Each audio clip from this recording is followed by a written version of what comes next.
Ребята, привет! В прошлом видео мы с вами решали колористическую задачу, как из такой базы сделать вот такой результат. И я обещала рассказать вам свой вариант окрашивания. Итак, база 6.0, седина 30%, длина 10.57, нумерации Schwarzkopf Professional на красителях, которые я работаю.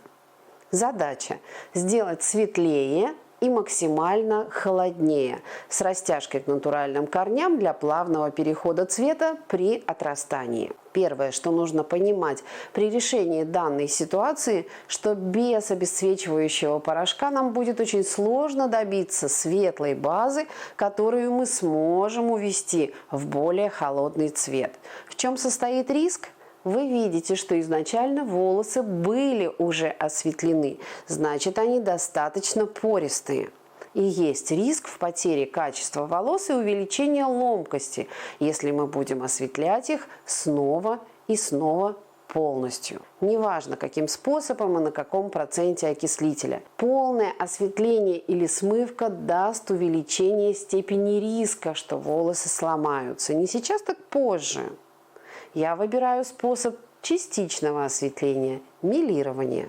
Тем самым мы будем работать только с частью волос и рисковать только этой частью волос. Даже если мелированные волосы сломаются в каких-то местах, а я надеюсь, что этого не случится, так как я работаю только проверенными безопасными красителями со специальной защитой против ломкости. Даже если что-то сломается, мы не потеряем волос в длине и в массе, потому что при мелировании под осветление попадает примерно 50% волос. Половина всегда остается. Но это, конечно же, шутка, ничего у нас плохого не произойдет. Чтобы рассветлить, а не заполосить блонд и рыжую базу, я буду делать микромелирование. Этот вид окрашивания даст возможность в дальнейшем продолжить плавный переход от корня и не обращать внимания на 30% седину. Микромелирование рассеивает седину и, естественно, вписывается в рисунок натуральных волос. Микромелирование я выполню в своей авторской технике обратной руки. Эта техника позволяет сделать начало каждой тонюсенькой пряди с плавной растяжкой. Разделение на зоны и расположение проборов при этой технике даст максимально незаметное начало каждой пряди. Мне не придется после мелирования закрашивать переход между корнями и началом светлой зоны. Этот переход получится автоматически. За счет этой техники я получу более светлые волосы в общей массе. У меня останется часть волос 10 уровня и добавится часть волос примерно 16 уровня. Кто не знаком с моей нумерацией глубины, тона, цвета блонд, переходите на сайт Salon London и смотрите бесплатное видео на эту тему. Итак, после первого этапа мы имеем микропеструю базу теплого оттенка и в общей сложности волосы примерно 14 уровня. Теперь нам нужно увести все это в более холодный оттенок. Конечно, можно было бы покрасить все волосы между фольгой в нейтральный или более холодный цвет прямо во время мелирования, чтобы сразу избавиться от медного оттенка. Но технически это сделать нереально, потому что, первое, на каком бы маленьком окислителе вы бы не набирали мелирование, та зона, с которой вы начали работать, осветлится быстрее, чем та зона, на которой мы закончили. И нам придется первую зону, например, нижнюю затылочную, смывать в первую очередь. Второе. Нанесение дополнительного цвета между фольгой занимает много времени, а вам еще понадобится время выдержки красителя. К сожалению, мы не можем себе это позволить, так как волосы в порошке, в фольге столько времени не выдержат. Итак, мы имеем неоднородную базу по уровню глубины тона и, соответственно, по фону осветления. При тонировании в любом случае мы получим разнотонность этих баз. Наша задача вывести общий цвет максимально возможно холодный. Поэтому нам нужно рассчитывать краситель так, чтобы наш 1057 перешел как минимум в нейтральный, а 16 уровень пусть станет хоть серебристым.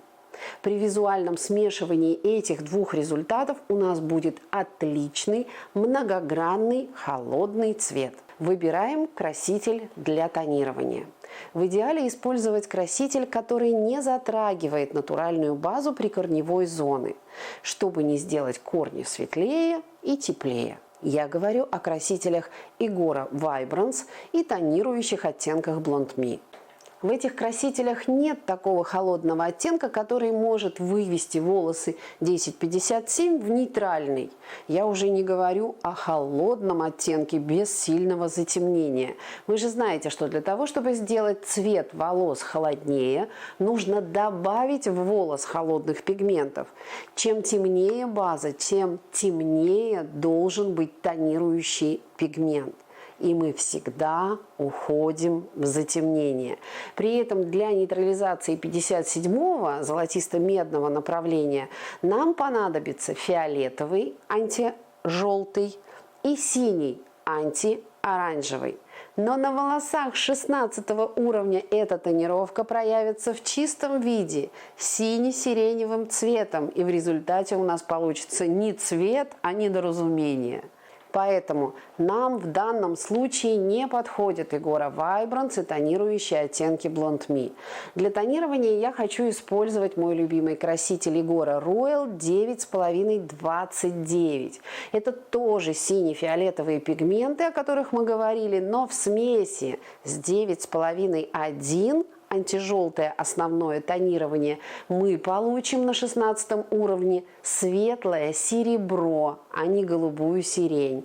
А на волосках 10 уровня будет холодный, натуральный. Если бы мы использовали тонирующую смесь только на 10 уровне, можно было бы взять 9,5-29 больше к основному оттенку. И тогда бы мы смогли на 10 уровне получить серебро на 10 уровне.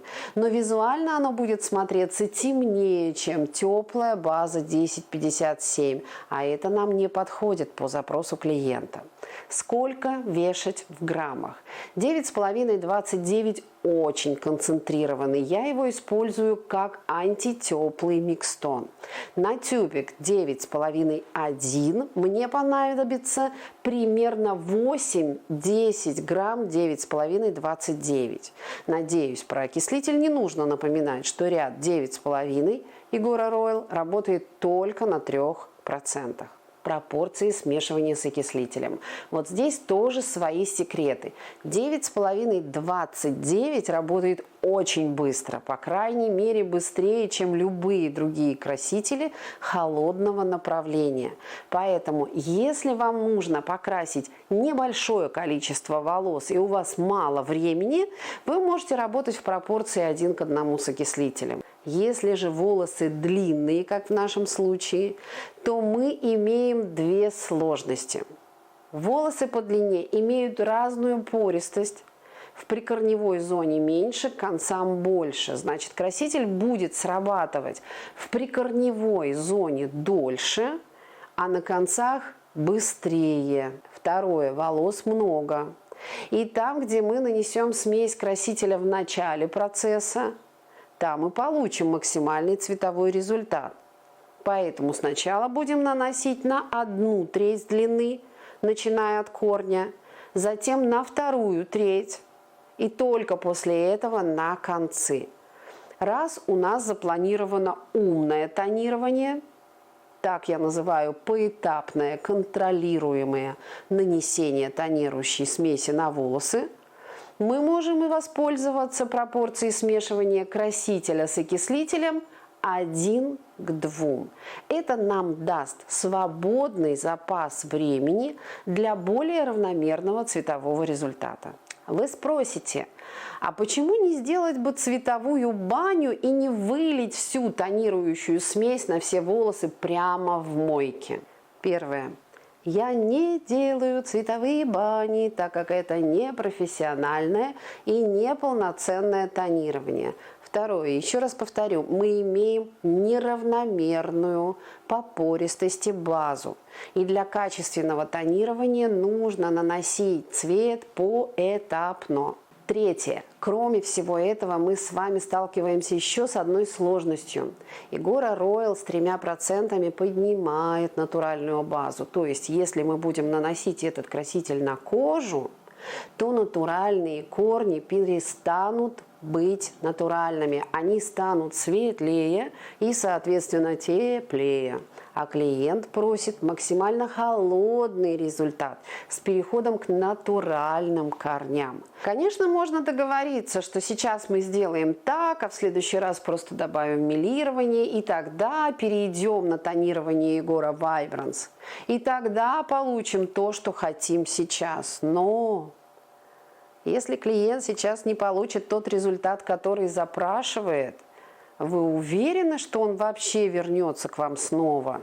Следующего раза может и не быть. Что делать? Тупик? Да, сейчас. И не такое красили, и все получалось. Просто еще раз нужно включить мозг. Мы просто будем наносить тонирование в прикорневой зоне с растяжкой. Мы наносим краситель там, где начинается рыжеватый 1057, и растушевываем не глубоко в натуральные корни. И вуаля! Посмотрите на фото с результатом. Результат соответствует запросу. Светлее, холоднее, с плавным переходом к натуральным корням. Как красить волосы, чтобы получалось то, что задумано, а не то, что случайно получилось, и как научиться технике обратной руки, смотрите в моем видеокурсе на сайте salonlondon.ru.